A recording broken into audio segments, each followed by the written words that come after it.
오늘 말씀의 제목은 모든 땅으로 흩어지니라, 이러한 제목으로 사도행전의 말씀을 이어서 나누겠습니다. 사도행전은 두 부분으로 나뉩니다. 유대인의 사도라고 하는 베드로의 사역을 다루는 1장에서부터 12장까지와 이방인의 사도로 불려지는 바울의 사역으로 나뉘는 13장부터 28장의 그 두 부분으로 구분을 합니다. 그런데 이 앞부분을 더 자세히 구분할 때에는 1장부터 7장까지는 이제 초대교회가 시작되며 초대교회가 세워지는 사역입니다. 8장부터 12장까지는 이제 새로운 박해가 예루살렘 교회에 시작되어서 그들 가운데 박해가 시작되고 또 그를 통해서 역사하시는 디아스포라 되는 교회와 성도들을 이 8장의 말씀부터 소개하고 있다는 것입니다. 하나님께서는 이 디아스포라 속에서 귀한 하나님의 섭리를 가지고 있습니다. 8장이 시작되는 이 부분에 스데반의 죽음에 이은 예루살렘의 교회의 박해가 이제 본격적으로 시작이 됩니다. 그래서 8장은 사울을 소개하면서 그가 죽임 당함을 마땅히 여겼다, 이렇게 말씀합니다. 사울이 그가 죽임 당함을 마땅히 여겼다는 것이 누구를 의미합니까? 그것은 스데반이 돌에 맞아 죽었을 때에 그 현장에 사울이 있었어요. 그런데 사울은 자신의 신념과 믿음을 가지고 스데반이 돌에 맞는 것을 마땅히 여겼다, 동의했다는 것입니다. 우리가 사도행전의 연대기를 살펴보면서 저는 이 말씀 가운데 그런 질문을 가지고 접근을 한 적이 있습니다. 박해가 시작되기는 그러한 시기를 성경학자들은 AD 33년경으로 이렇게 봅니다. 예수님이 탄생하신 것을 보통 이제 기원이 시작되는 그러한 시기로 보죠. 그래서 예수님 탄생이 서기 1년인데 우리가 의문을 가질 수가 있습니다. 예수님은 33년을 사셨는데 AD 33년이라는 것은, 그런데 이것은 7세기경에 이 연대기를 설정을 하면서 물론 예수님의 탄생을 기준으로 삼았지만 실제적으로 예수님이 탄생한 시기는 BC 4년이었기 때문에 그렇습니다. 오늘의 말씀은 그 말씀을 들으려고 하는 것이 아니라 AD 33년이었다는 것은 초대교회가 시작된 지 지금 불과 3년여밖에 되지 않았다는 것입니다. 초대교회의 역사가 너무 짧다는 거예요. 그런데 그 짧은 기간에 예루살렘 교회가 부흥을 이루고 오늘 그 교회에 박해가 시작됐다, 이렇게 말씀합니다. 그래서 성경은 모든 땅으로 흩어지게 되었다. 그런데 그들이 그 흩어짐 속에서 가서 복음을 전하고 하나님의 선교를 감당하게 된 줄 믿습니다. 오늘날 많은 교회가 그렇게 이야기합니다. 교회의 프로그램, 교회의 시스템, 그것들이 갖추어져야만 하나님의 일들을 감당할 수 있다고 그렇게 강조합니다. 저는 미국에 있을 때에 제가 마이애미라는 곳에서 목회를 했는데 마이애미에는 해마다 한국의 목사님들이 이렇게 방문을 해요. 그래서 저도 가끔은 저의 지인 되는 분들이 특별하게 저한테 전화를 해오는 거예요. 그런데 그분들이 방문하는 목적은 마이애미 비치를 보려고 하는 목적이 아니라 그 마이애미에는 우리가 잘 알고 있는 그 전도 폭발로 유명했던 코랄리치 장로교회가 있습니다. 제임스 케네디 목사님이 개척하고 오랫동안 사역했던 그 교회. 그래서 한국의 교회에도 막대한 영향력을 끼치고 그 전도 폭발의 프로그램들이 한동안 교회의 부흥에 있어서 중대한 역할들을 감당했습니다. 지금은 그 코랄리치 장로교회 그 제임스 케네디 목사님은 돌아가시고 그 후임자, 또 그 후임자를 거쳐서 그 교회가 진행되고 있는데 지금 그 전도 폭발이라고 하는 그러한 프로그램들이 사실 많은 교회 속에서 그렇게 다뤄지고 있지 않아요. 물론 지금도 많이 하는 교회들이 있는데 그 이후에 또 다른 프로그램, 또 다른 시스템, 이것들로 인하여서 오늘 교회를 새롭게 세우고자 하는 그런 일들이 일어나고 있습니다. 제가 이 말씀을 나누는 것은 오늘 이 초대교회가 이 짧은 3년의 기간 동안 저들이 사람들을 훈련시키고 저들이 시스템을 정착시키고 저 사람들을 파송했겠는가? 그것은 아니라고 하는 것입니다. 저도 셀에 대해서 공부하고 또 그 세미나에 참석하면서 그 강사 목사님들이 많이 주장하는 것이 있어요. 시스템이 교회에 정착되기 위해서는 수많은 그러한 시행착오를 겪게 될 것입니다. 최소한 5년 이상 이 교회에서 이 프로그램과 시스템들이 정착되기 위해서 부단한 노력들을 또 부단한 그러한 시행착오들을 겪어야 할 것입니다. 그런데 아이러니하게도요, 오늘 우리 한국의 교회가 부흥했던 그러한 부흥의 역사들을 가만히 살펴보십시오. 그리고 교회사적으로 교회의 부흥의 그러한 역사들을 가만히 살펴보십시오. 그때가 하나님의 교회가 부흥한 그러한 시기가 어떠한 훈련의 프로그램과 시스템이 잘 정착이 되고 그것들이 강화되어서 놀라운 부흥의 역사들이 시작됐습니다. 그런데 교회사에는 그렇게 기록하지 않고 있다고 하는 것입니다. 오늘 우리가 사도행전을 읽으면서 이 사도행전을 통해서 계속해서 우리에게 말씀하시는 것이 있어요. 그것은 이 말씀은 철저히 성령 하나님께서 주관하시는 역사임을 믿습니다. 저는 그래서 이 짧은 3년을 주목하는 거예요. 불과 짧은 시간 동안 저들에게 가장 필요한 것이 말씀에 대한 깊은 신학적인 훈련이나 그러한 체계적인 훈련이었던 것이 아니라 그들이 하나님의 말씀을 마음에 품을 수 있었던 것은 성령 하나님께서 그들 가운데 역사하시고 그들을 주도하셔서 그들이 온전히 말씀을 들고 온 세계로 그들이 뿔뿔이 흩어지면서도 나아갈 수 있었다고 하는 것입니다. 오늘 1절의 말씀에 보면 예루살렘에 있는 교회에 큰 박해가 있어 이렇게 말씀합니다. 박해라고 하는 것은 고난이 시작된다는 것이죠. 어려움이 시작되는 것입니다. 3절에 보면 사울이 교회를 잔멸할세 각 집에 들어가 남녀를 끌어다가 옥에 넘기니라 말씀합니다. 여기서 잔멸하다고 하는 이 헬라어 루마이노마이는 이 70인역에서 보면 사자나 곰이나 표범 등이 이제 사냥감을 잡아서 그 고기를 찢을 때 그 고기를 찢는 표현이 바로 루마이노마이라는 거예요.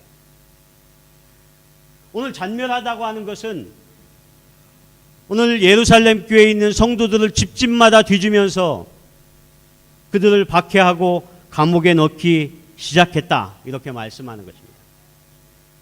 사랑하는 여러분, 그래서 여기서 잔멸하다고 하는 이 표현은 이제는 신앙의 힘으로 견디기 어려운 상황이라는 겁니다.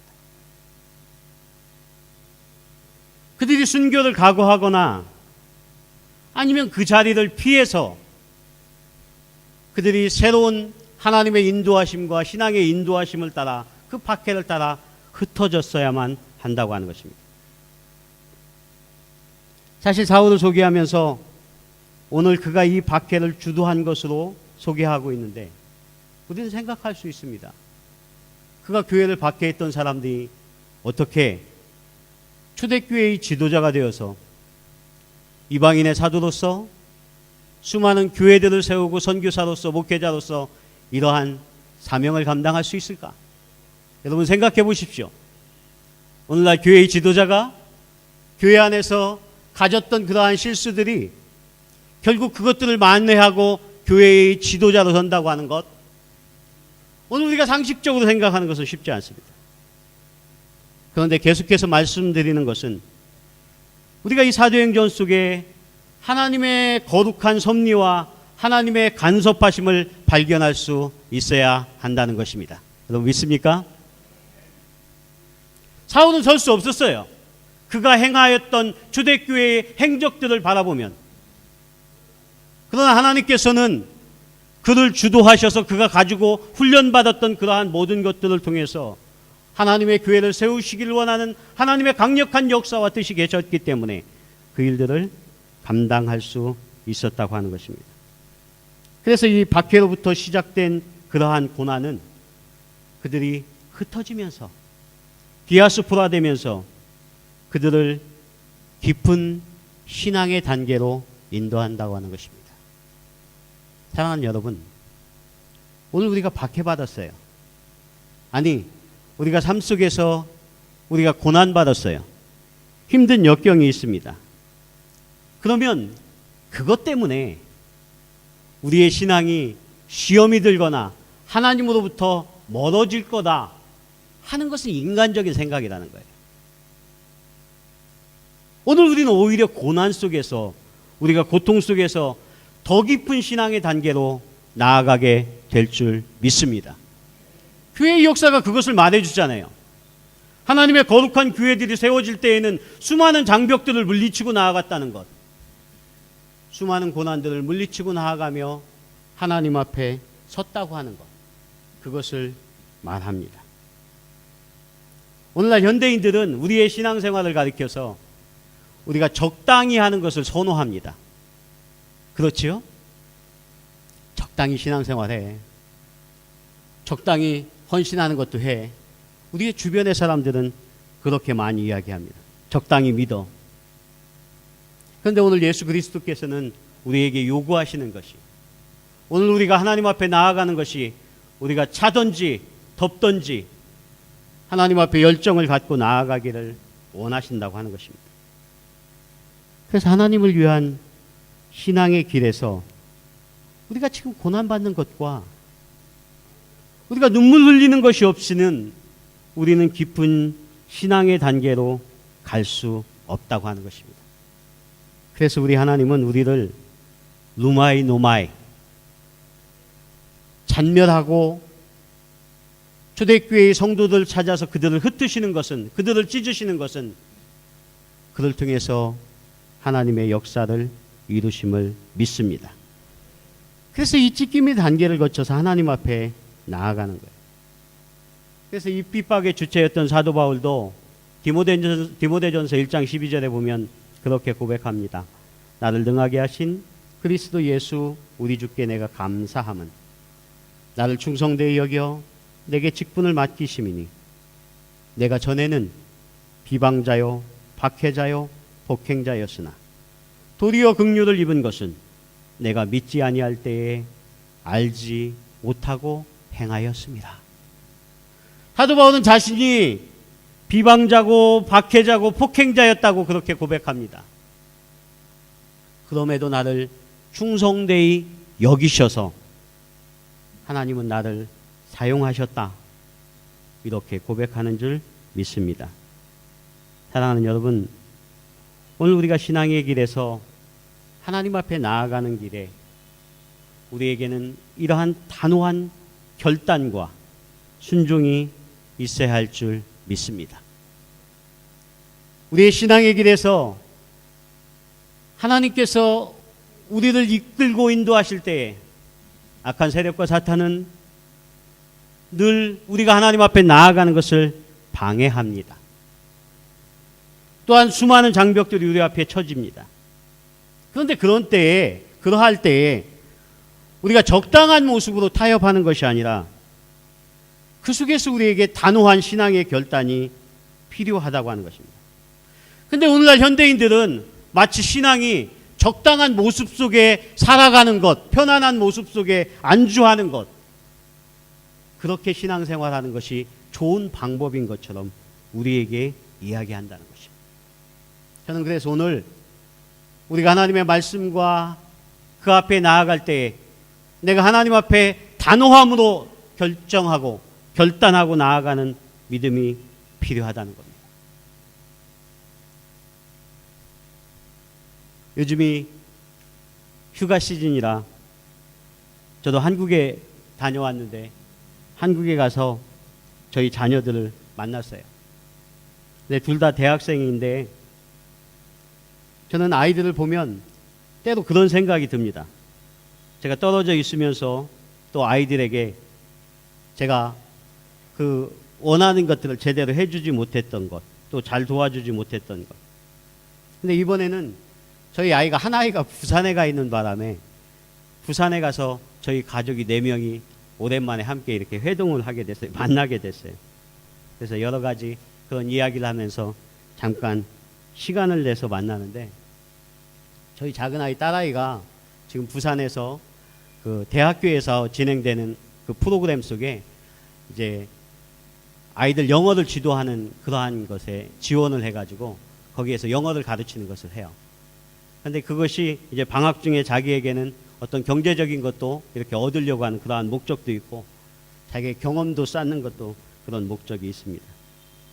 근데 이야기를 하다 보니까 엄마 아빠가 와서 그런지 이 아이들이 평소에는 우리가 뭐 전화를 하거나 이럴 때 어려운 이야기들 잘 하지 않는데, 그날은 가니까 큰아이가 요즘 공부하는데 좀 어려움과 그러면서 자기가 그 실습을 해야 하는데 그 실습비를 제대로 못 냈다는 거예요. 그래가지고 좀 안타까운 마음이 들어서, 왜 아빠한테 이야기를 하지? 그러면 내가 도와줄 텐데. 근데 그 과정이 쉽지 않고 또 아이들이 그 과정들을 잘 해냈습니다. 저희 아이들이 둘 다 대학에 있으면서 늘 재정의 문제와 싸우면서 방학 때도 쉬움을 갖지 않고 그렇게 공부를 합니다. 근데 저는 그때 우리 아이들에게 그렇게 이야기를 했어요. 우리의 삶의 현장에서 우리가 공부하고 또한 우리가 사역의 길을 갈 때에 때때로 우리의 삶 속에 있는 그러한 어려움들이 있다. 근데 중요한 것이 있는데, 그것은 우리가 나아갈 길에 대한 분명한 결정과 믿음의 단호함이 있다고 한다면, 그 길을 향해서 계속해서 나아간다면 어쨌든 우리가 극복하고 승리할 수 있다. 이게 아빠가 해야 할 일인지는 잘 모르겠지만 그렇게 나누면서 그러한 시간들을 보냈어요. 사랑하는 여러분, 제가 감히 우리의 자녀들의 이야기를 나누면서 여러분들과 나누는 것은, 오늘 우리의 신앙 앞에, 오늘 우리가 하나님 앞에 나아갈 때에 모든 것이 원활하고 내가 하나님 앞에 순종할 만하여서 하나님 앞에 순종하는 것이 아니라, 오늘 초대교회 공동체는 그렇지 않은 상황이었다는 거예요. 그래서 오늘 저는 말씀의 제목을 저들이 박해 가운데 모든 땅으로 흩어지게 되었다는 거예요. 그럼에도 불구하고 그들이 흩어짐 속에서 예수 그리스도의 복음을 전하며 오늘 하나님께서 그들에게 명령하고 맡겨주신 그 사명들을 향해서 믿음으로 달려 나아갔다고 하는 것입니다. 저는 이 말씀을 읽으며 이 말씀을 묵상하면서 저에게 개인적으로 던져주는 하나님의 말씀, 하나님의 뜻이 있었다고 한다면 그것은 믿음의 단호함이었습니다. 우리가 하나님 앞에 그렇게 결정짓고 나아가지 않고서는 이 땅 가운데 어떠한 하나님의 사명과 일들도 감당할 수 없다고 하는 것입니다. 내가 하나님 앞에 순종할 만한 여건, 내가 하나님 앞에 헌신할 만한 여건이 되어서 하나님 앞에 하는 사람, 하나님 앞에 순종하는 것 아무것도 없다는 거예요. 중요한 것은 우리가 믿음으로 세워서 그렇게 결정하고 나아갈 때에, 사랑하는 여러분, 그 일 가운데 함께 하시고 역사하시는 이가 하나님이신 줄 믿습니다. 저는 우리가 이 땅 베트남 땅에 와서 우리에게 하나님께서 요구하는 그러한 믿음이 있다고 한다면 오늘 하나님 앞에 우리의 믿음의 단호함으로 순종할 것을 결정짓고 그것을 향해 나아가는 것이라는 것입니다. 며칠 전에 제가 어떤 동영상을 봤어요. 그것은 중동의 레바논이라고 하는 곳에, 그곳의 기독교의 현재의 상황을 소개하는 그러한 동영상이었습니다. 이 레바논은 프랑스에서 독립을 하면서 시리아와 나눠지면서 중동에서 유일한 기독교 국가였습니다. 기독교 국가라고는 할 수 없지만 기독교인이 70% 되는 그러한 국가였다고. 그런데 지금은 거의 이슬람화되다시피 하여서 많은 기독교인들이 이곳에서 신앙생활하기가 쉽지 않다는 것입니다. 브리짓 가브리엘이라고 하는 레바논 출신 여성 기독교인이 있습니다. 이 사람은 미국의 망명에서 미국이여 행동하라고 하는 그러한 단체의 대표로 있으면서 자신의 고향 레바논의 기독교의 실태를 모든 전 세계의 그리스도인들에게 호소하고 있는 것입니다. 그는 레바논이 어떻게 이슬람 국가가 되었습니까? 불과 짧은 이러한 시간 동안에. 레바논은 상당히 불란서의 영향 속에서 기독교 국가였지만 다문화적인 국가였다는 거예요. 포용적인 국가였다는 거예요. 그래서 이슬람을 향해서도 많은 부분 문호를 열고 개방하면서 함께 살아가기 위해서 그렇게 공동체가 힘을 썼다고 그렇게 주장을 합니다.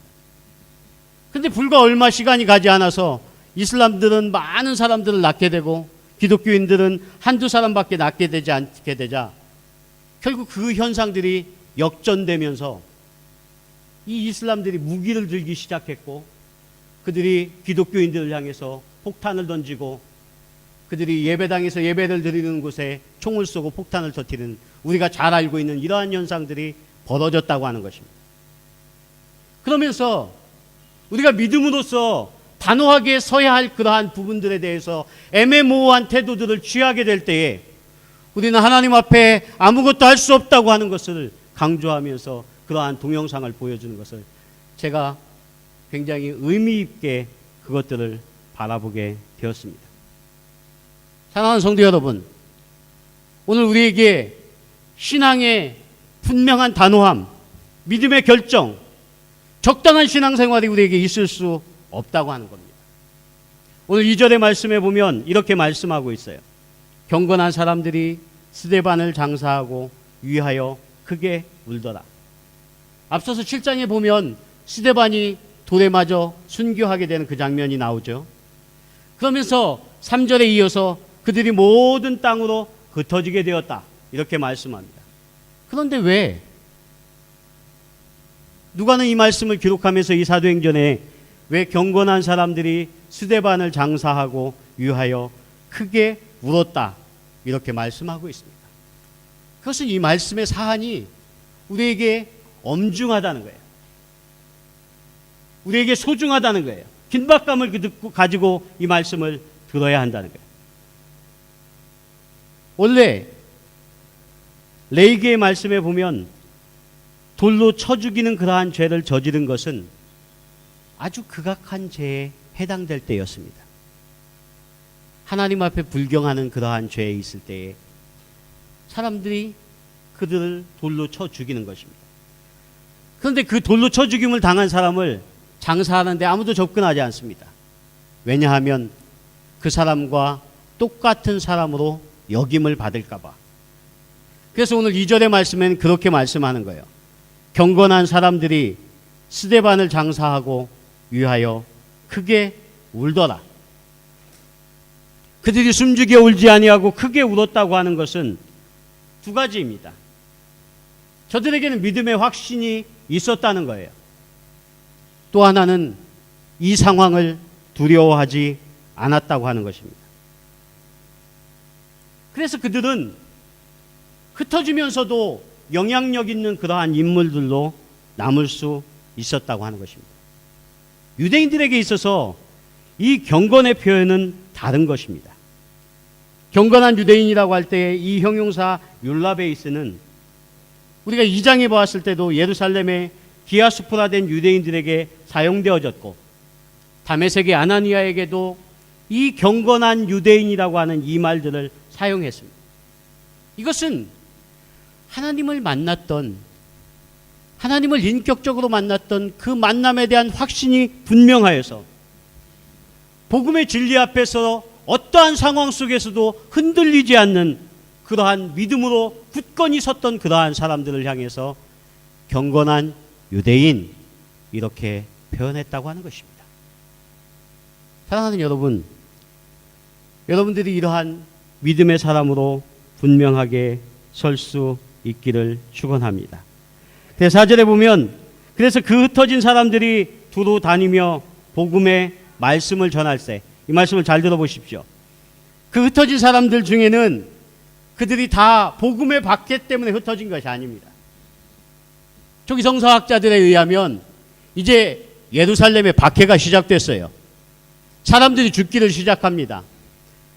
그러면 그곳에는 헬라파 유대인들, 각기에서 흩어져 있던 수많은 이방적인 유대인들이 있었습니다.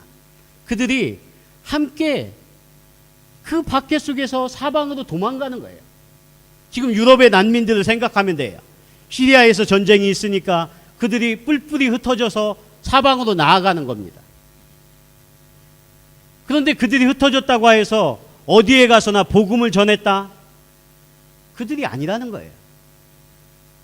오늘 이 흩어진 사람들, 의 헬라파 유대인들 가운데에는 오늘 경건한 유대인만 있었던 것이 아니라 난리가 나고 박해가 시작되니까 사방을 향해 흩뿌려지는 그런 사람들이 있었습니다.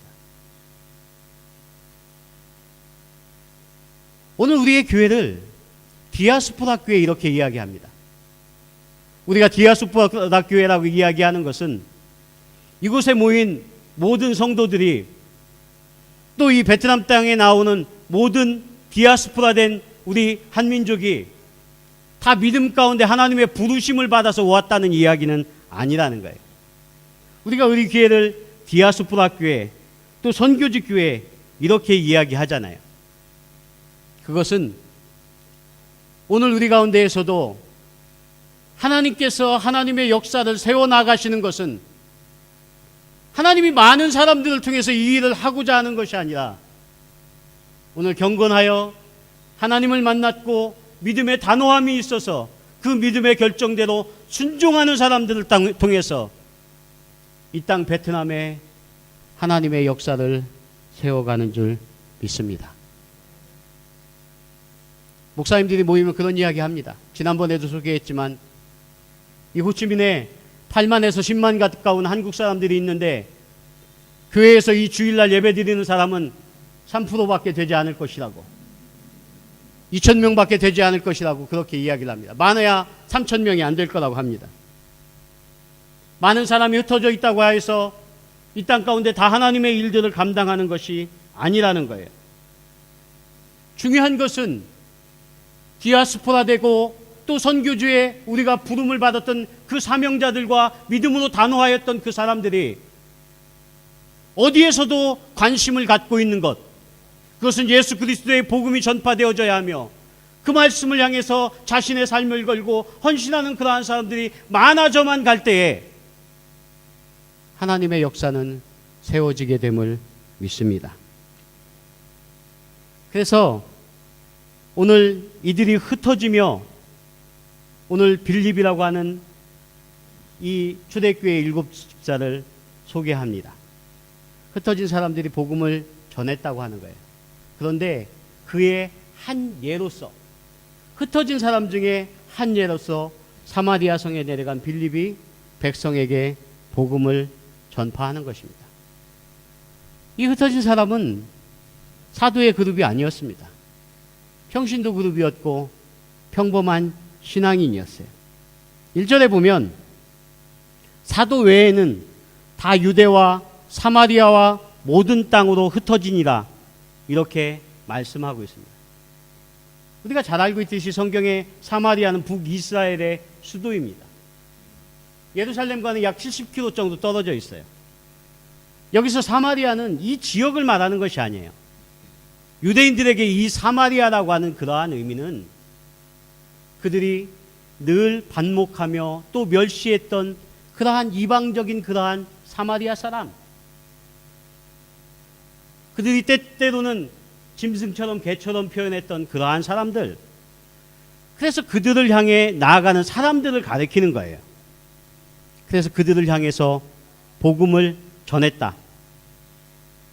오늘 이 빌립이 전한 복음은 오늘 그가 전도 폭발이나 신학적 공부나 그런 것들이 잘 훈련되고 체계화되어서 그 복음을 전한 것이 아니라 그에게 성령의 충만함과 불같은 열정이 있어서 그러한 복음을 전했다고 하는 것입니다.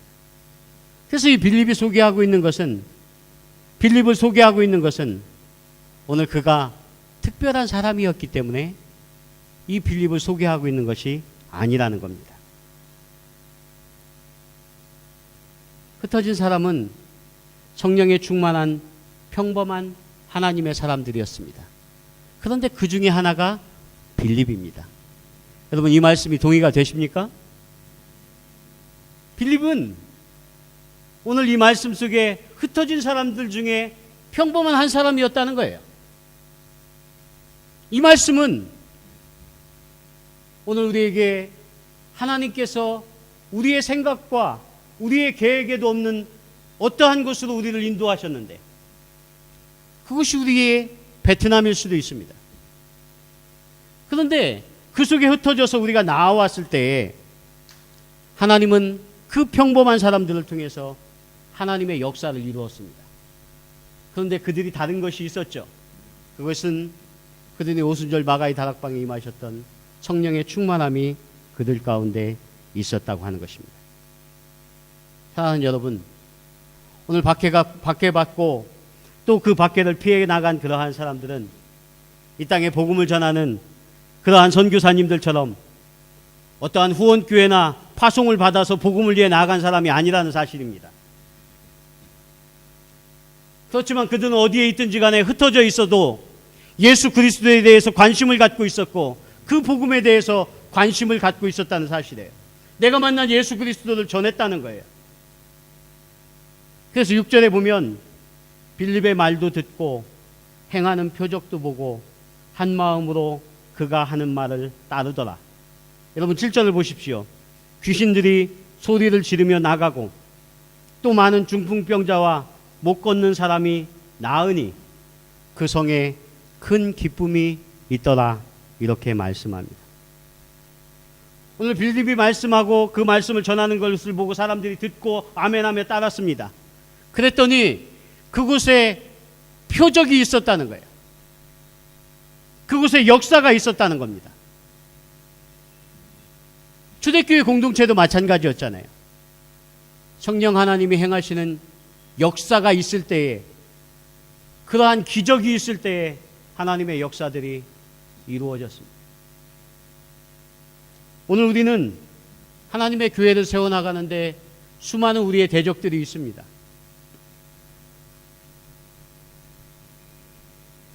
우리는 생각지도 못할 그런 재정의 문제와도 싸워야 할 수도 있습니다. 그런데 하나님은 우리가 생각하고 계산하고 우리가 계획했던 그 속에서 역사하는 것이 아니라 우리의 상황과 계획과 역사 속에 도저히 행하여지지 않은 그러한 일들을 통해서 하나님의 표적을 행하시며 그를 통해서 살아계신 하나님의 역사들을 경험하면서 그 경험과 간증들을 통해서 오늘 하나님의 일들을 이루어 가신 것을 믿습니다. 사랑하는 우리 호치민 하늘교회 귀한 성도님들, 오늘 우리에게 주어진 상황이 우리의 계산과 계획 속에 다 그것이 이루어지지 않을지 모릅니다. 그러나 우리는 신실하신 하나님 앞에 맡겨야 합니다. 그러면 하나님께서 이 일을 행하실 수 있을 줄 믿습니다. 표적이 있어야 합니다. 기적이 있어야 합니다. 그래야만 그때의 역사를 통해서 하나님의 살아계신 그러한 표적들이 오늘 우리 가운데 나타나는 것입니다. 이것은 특별히 부르심을 받은 하나님의 목회자, 선교사, 그러한 사역자들을 통해 나타났던 것이 아니라 오늘 우리 모두에게 동일하게 역사되는 하나님의 역사임을 믿습니다. 사랑하는 여러분, 믿음으로 단호하게 우리가 결정하고 나아갈 때 하나님께서 책임지실 줄 믿습니다. 그래서 그 성에 큰 기쁨이 있었다고 그랬습니다. 말씀드렸지만 빌립은 특별한 사람이 아니라 우리와 동등한, 우리와 성정이 같은 그러한 사람이었지만 그가 만난 예수 그리스도를 통해서 많은 사람에게 영향력을 끼칠 수 있었고 그가 만난 예수 그리스도 때문에 그는 많은 사람에게 기쁨을 주는 그러한 역사가 있었다고 하는 것입니다. 그래서 오늘의 말씀의 제목은 모든 땅으로 흩어져서 어쩌면 우리에게 박해와 고난과 슬픔과 고통이 있는 그러한 모습인 것 같지만 그 속에서 하나님의 역사가 있었다고 하는 것입니다. 우리의 지난날의 신앙의 모습들을 가만히 살펴보십시오. 살아계신 하나님께서 나에게 어떤 때 역사하셨는가를, 살아계신 하나님께서 나의 삶의 현장에 어떤 때 간섭하셨는가를, 오늘 박해와 고통과 고난이 있었던 것은 하나님이 우리의 삶에 개입할 수 있는 귀한 기회임을 믿습니다. 그러한 믿음 앞에 단호히 나아가서, 하나님, 나를 왜 이 호치민 한우리 교회에 부르셨습니까? 하나님, 나를 왜 이 베트남 땅에 부르셨습니까? 그 부르심을 생각하는 이 시간 되시기를 축원합니다. 우리에게 모든 상황들이 너무 열악할 수 있습니다. 그러나 하나님은 우리를 열악하게 생각하고 우리를 열악하게 바라보시지 않습니다. 능력의 하나님께서 행하실 때에 우리는 표적과 역사와 기적을 보아서 이 땅 가운데 하나님의 역사를 이루게 되실 줄 믿습니다. 그 길을 향해 함께 달려가는 저와 여러분이 되셨으면 합니다. 기도하겠습니다.